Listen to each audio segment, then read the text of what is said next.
Adagio. This segment exemplifies some of the possibilities of input effects modules. In DSpatial Reality 2.0, each input can be configured as a sound generator, with the additional advantage that the entire input processing engine is dedicated to it. This means that the parameters of proximity, inertia, Doppler, room recreator, reverb, immersive tools, etc. will be available for each input. But the most important thing is that each input in effects mode, with an active audio file, will be processed by the spatialization engine, and will be controlled in the same panel with its spatial position X, Y and Z, becoming a 3D audio multi-generator with all the possibilities of automation, an ultra-powerful weapon for the sound design engineer.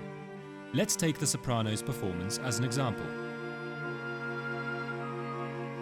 We will use the instant pad press mode to trigger the performance with a mouse click.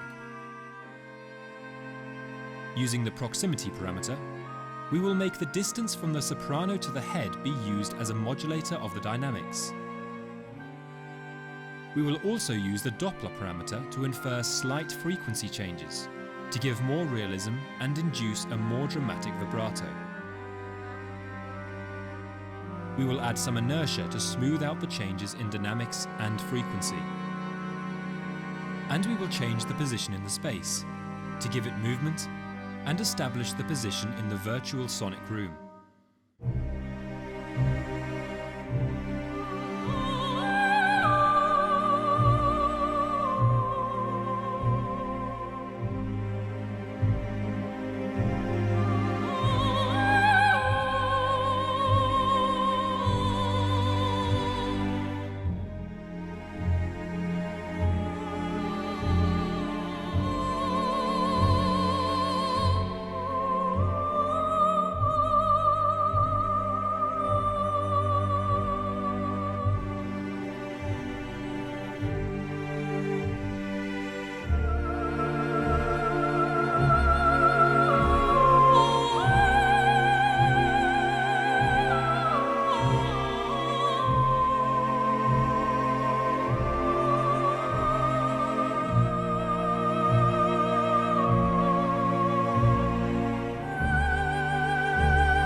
Thanks for watching.